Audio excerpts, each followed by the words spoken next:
इमरान खान की हो गई इंटरनेशनल बेइज्जती। तालिबान ने इमरान चचा को सुना दी खरी खरी। तालिबान को लेकर इमरान चचा का बेतुका बयान। इमरान चचा का बयान सुनते ही भड़का अफगानिस्तान। दोस्तों, हमारा पड़ोसी देश पाकिस्तान, जिसको शायद अपनी बेइज्जती कराने में बड़ा ही सुकून मिलता है। पाकिस्तान के निजाम इमरान खान क्रिकेट के मैदान के भले ही माहिर खिलाड़ी हों, लेकिन राजनीति की पिच पर वो कुछ ऐसा कर जाते हैं जिससे खुद की तो वो फजीहत कराते ही हैं और पूरी दुनिया में पाकिस्तान की थू थू भी हो जाती है। इसे आप इंटरनेशनल बेइज्जती भी कह सकते हैं। हालांकि पाकिस्तान अब इसका आदी हो चुका है। अभी हाल ही में पाकिस्तान ने इस्लामाबाद में इस्लामिक देशों के संगठन OIC का सम्मेलन आयोजित किया था। IC संगठन में तो 57 देश हैं, लेकिन पाकिस्तान पहुंचे केवल 20। यह पाकिस्तान की इंटरनेशनल बेइज्जती का पहला मुकाम था, लेकिन अभी यह खत्म नहीं हुआ है। अभी तो पाकिस्तान को और बेइज्जती झेलनी थी, क्योंकि इस सम्मेलन में 57 देशों में से केवल 20 देशों के विदेश मंत्रियों तक पहुंचना यह बता रहा था कि पाकिस्तान की औकात क्या है। सम्मेलन की शुरुआत में तो पाकिस्तान को लगा था कि जब यहां 57 देशों के विदेश मंत्री शिरकत करने आएंगे तो दुनिया भर में पाकिस्तान को लेकर एक बड़ा संदेश जाएगा, लेकिन पाकिस्तान के सोच की हवा निकल गई है।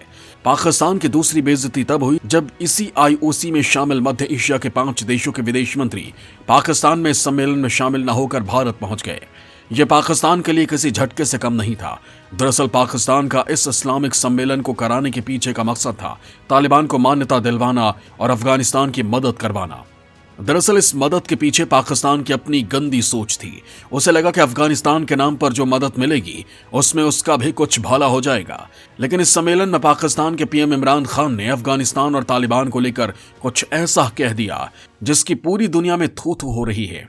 दोस्तों, आज के इस वीडियो में मैं आप लोगों को इमरान खान के इसी बेइज्जती के बारे में बताने वाला हूं। साथ में मैं आप लोगों को यह भी बताऊंगा कि कंगाली के कगार पर पहुंच अफगानिस्तान के लिए अमेरिका से एक गुड न्यूज आई है, जिसको सुनने के बाद ऐसा लगता है कि तालिबान के बुरे दिन अब खत्म होने वाले हैं। इसके अलावा मैं आपको बताऊंगा तालिबान के उस धमकी के बारे में जो उसने पाकिस्तान को दी है।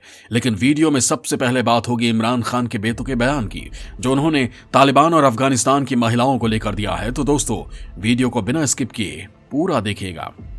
IOC की बैठक में इमरान खान का तालिबान पर बेतुका बयान। इमरान के बयान पर अफगानियों ने किया पलटवार। हामिद करजई ने भी इमरान खान को जमकर लताड़ा। दोस्तों, इस्लामाबाद में आयोजित इस्लामिक सहयोग संगठन की बैठक में करीब 20 देशों के विदेश मंत्री शामिल हुए थे। इस बैठक को बुलाया तो गया था अफगानिस्तान की मदद के लिए, लेकिन इस बैठक में बोलते हुए इमरान खान ने कुछ ऐसा कह दिया जिसके बाद तो अफगानियों के निशाने पर आ गए हैं। दरअसल इस बैठक को इमरान खान ने भी संबोधित किया था। इस दौरान वो अफगानिस्तान में तालिबान शासन की तारीफों के पुल बांध रहे थे, लेकिन इसी दौरान भावनाओं में बहते हुए पाकिस्तानी PM इमरान खान ने कह दिया कि लड़कियों को शिक्षा नहीं देना अफगानों की संस्कृति है और किसी की संस्कृति में हस्तक्षेप नहीं करनी चाहिए। इमरान खान यही नहीं रुके, आगे उन्होंने कहा कि समाज की सोच अलग है और पाकिस्तान के पश्तून जो तालिबान के बेहद करीब हैं, वहां के शहरों और गांवों में संस्कृति अलग अलग है और उसी तरह से अफगानिस्तान में है। इमरान खान के इस बयान के बाद अफगानियों का गुस्सा भड़क गया है। इमरान खान के इस बयान का अफगानिस्तान में काफी विरोध किया जा रहा है और अफगानिस्तान के कई सामाजिक कार्यकर्ताओं के साथ साथ अफगानिस्तान के पूर्व राष्ट्रपति हामिद करजई ने भी इमरान खान को अफगानिस्तान के मुद्दे पर अपना मुंह बंद रखने को कहा है। अफगानिस्तान के पूर्व राष्ट्रपति करजई ने कहा कि अफगानिस्तान के खिलाफ प्रोपेगेंडा चलाया जा रहा है। शुरू से ही अफगानिस्तान पाकिस्तान से खतरे का सामना कर रहा है। पाकिस्तान सरकार को अफगानिस्तान के मामलों में दखल देना और अंतर्राष्ट्रीय मंच पर भी काबुल की ओर से बात करना बंद कर देना चाहिए। उन्होंने ये भी कहा कि इस तरह की टिप्पणी अफगानिस्तान के लोगों का अपमान करती है। दरअसल इमरान खान ने तालिबान को लेकर बयान ऐसे समय पर दिया है जब अफगानिस्तान दुनिया के सबसे बड़े खाद्यान्न संकट से गुजर रहा है। इसके साथ ही दुनिया इस सोच में पड़ी है कि वो तालिबानी सरकार को मान्यता दे या ना दे। अब इमरान अगर इस तरह से खुले मंच से तालिबान के लड़कियों के स्कूल जाने से रोकने, महिलाओं की शिक्षा को बंद करने और महिलाओं के घर से निकलने पर पाबंदी लगाना अफगानिस्तान की संस्कृति है, तो कौन सा देश तालिबान का साथ देगा? साथ देने की बात तो छोड़िए, कोई तालिबान की मदद के नाम पर 1 रुपया तक नहीं देगा। IOC की बैठक में इमरान खान ने तो तालिबान की मदद के नाम पर धर्म का एंगल भी जोड़ा। इमरान खान ने अफगानिस्तान को लेकर अपना प्रोपेगेंडा फैलाने में कोई कोर कसर नहीं छोड़ी और इस्लामिक देशों के सामने मजहब का हवाला देकर अफगानिस्तान की मदद की अपील की। इमरान खान ने कहा कि अगर दुनिया हस्तक्षेप नहीं करेगी तो अफगानिस्तान में सबसे बड़ा मानव निर्मित संकट पैदा होगा। उन्होंने कहा कि अफगानिस्तान की मदद करना हमारी धार्मिक जिम्मेदारी है। यानी जब किसी चीज से काम नहीं चला तो इमरान खान धर्म को बीच में ले आए। इमरान खान इतना भी नहीं समझे कि अगर धर्म ही इन अरब देशों को जोड़कर रख सकता है तो IOC की इस बैठक में पूरे 57 देशों के विदेश मंत्री आते, न केवल 24। हालांकि पाकिस्तान ने यह बैठक बुलवाई तो थी तालिबान की मदद के लिए, लेकिन अब यही तालिबान पाकिस्तान को बर्बाद करने की धमकी दे रहा है।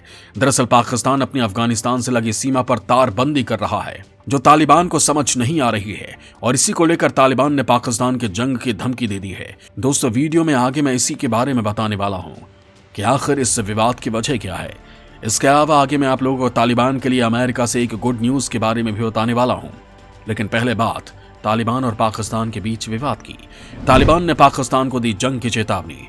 डूरंड लाइन पर बाड़ लगाने से भड़का तालिबान लड़ाकों ने बाड़ को किया बर्बाद। दोस्तों, एक तरफ पाकिस्तान तालिबान की मदद के नाम पर मुस्लिम देशों के सामने गिड़गिड़ा रहा है, लेकिन दूसरी तरफ पाकिस्तान तालिबान के साथ सीमा विवाद में उलझ रहा है, और इन दोनों के बीच का यह विवाद अब जंग की तरफ बढ़ रहा है। हालांकि तालिबान की तरफ से जो बयान आया है उसके बाद तो कुछ ऐसा ही लग रहा है। दरअसल पाकिस्तान और अफगानिस्तान के बीच सालों से चल रहा विवाद डूरंड लाइन को लेकर है। डूरंड लाइन पाकिस्तान और अफगानिस्तान के बीच की सीमा को कहा जाता है। अफगान की पहले वाली सरकार और तालिबान भी डूरंड लाइन का लंबे समय से विरोध करते रहे हैं। अफगानिस्तान के बहुसंख्यक पश्तून और तालिबान ने कभी भी डूरंड लाइन को आधिकारिक सीमा रेखा नहीं माना है। पाकिस्तान ने इसी डूरंड लाइन पर बाड़ लगाने की तैयारी की थी, लेकिन तालिबान ने पाकिस्तान से लगी सीमा पर कटीले तारों को उखाड़ फेंक दिया है। तालिबान की इस हरकत से पाकिस्तान का गुस्सा भड़क गया है और उसने जवाब में गोलेबारी कर दी है। इससे दोनों देशों के बीच टेंशन बढ़नी शुरू हो गई है। हालांकि इस मामले पर अभी तक पाकिस्तान की ओर से कोई प्रतिक्रिया सामने नहीं आई है। दरअसल ये पूरा मामला तब बढ़ा जब तालिबान ने अफगानिस्तान के नंगरहार प्रांत के गुश्ता जिले में डूरंड लाइन पर पाकिस्तानी बलों की ओर से लगाए गए कांटेदार तार को हटा दिया है। पाकिस्तानी सेना ने यहां बाउंड्री को खड़ा करने और चौड़ा करने के बाद कांटेदार तार लगाए थे। तालिबान के स्पेशल फोर्स के पूर्व नंगरहार प्रांत के खुफिया प्रमुख डॉक्टर बशीर का एक वीडियो काफी शेयर किया जा रहा है।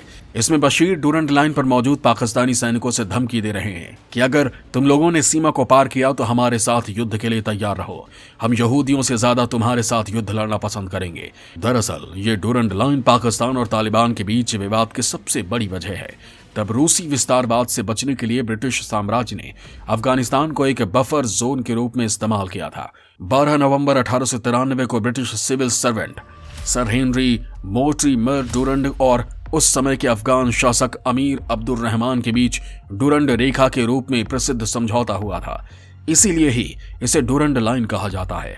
फिलहाल जो हालात हैं उसे देखकर नहीं लगता कि पाकिस्तान और अफगानिस्तान के बीच डूरंड लाइन का मुद्दा सुलझा पाएगा। लेकिन इसके अलावा तालिबान के लिए अमेरिका से एक गुड न्यूज आई है। इस गुड न्यूज के आने के बाद तालिबान के बदहाली के दिन दूर हो सकते हैं। तो दोस्तों, आगे मैं आप लोगों को अमेरिका से आई इस अच्छी खबर के बारे में ही बताने वाला हूं। तालिबान के लिए अमेरिका से आई अच्छी खबर, अफगानिस्तान को मिल सकता है रिजर्व बैंक का भंडार।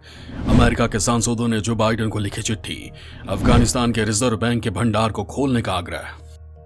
दोस्तों, एक तरफ पाकिस्तान इस्लामिक देशों को तालिबान की मदद करने के लिए कह रहा है, तो दूसरी तरफ अमेरिका में अफगानिस्तान के फंसे अरबों डॉलर को रिलीज करने के लिए अमेरिकी सांसदों ने जो बाइडेन सरकार को चिट्ठी लिखी है। अमेरिकी सांसदों ने बाइडेन प्रशासन को चिट्ठी लिखकर कहा है अफगानिस्तान की विकराल स्थिति को देखते हुए 9.4 अरब डॉलर रुपए को अमेरिकी सरकार ने फ्रीज कर रखा है, उसे जारी कर दिया जाए। तालिबान के पक्ष में अमेरिका से अब तक ऐसी मांग नहीं उठी थी, लिहाजा अंतर्राष्ट्रीय मंच से तालिबान को बहुत बड़ी राहत मिलती दिख रही है। और सबसे खास बात यह है कि चिट्ठी लिखने वाले सांसद बाइडेन की डेमोक्रेटिक पार्टी के ही हैं। अमेरिकी सांसदों ने अपनी चिट्ठी में कहा है कि अफगानिस्तान की गिरती अर्थव्यवस्था और मानवीय पतन से पूरे क्षेत्र में एक नया शरणार्थी संकट पैदा होने का खतरा है, और अफगानिस्तान के केंद्रीय बैंक भंडार को फ्रीज करने का संयुक्त राज्य का फैसला काफी ज्यादा महंगाई को बढ़ा रहा है और कमर्शियल बैंकों और महत्वपूर्ण निजी व्यवसायों को बंद होने की तरफ धकेल रहा है।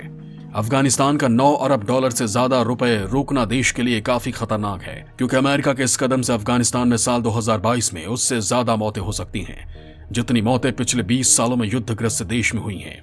अमेरिकी सांसदों की इस चिट्ठी के बाद माना जा रहा है कि अमेरिका अफगानिस्तान के इस फंड पर लगाए गए प्रतिबंधों को हटा सकता है, और अगर ऐसा हुआ तो इस फंड के मिलने के बाद अफगानिस्तान के हालात सुधर सकते हैं। इसके अलावा अमेरिका तालिबान से अपने शर्तों पर काम भी करवा सकता है।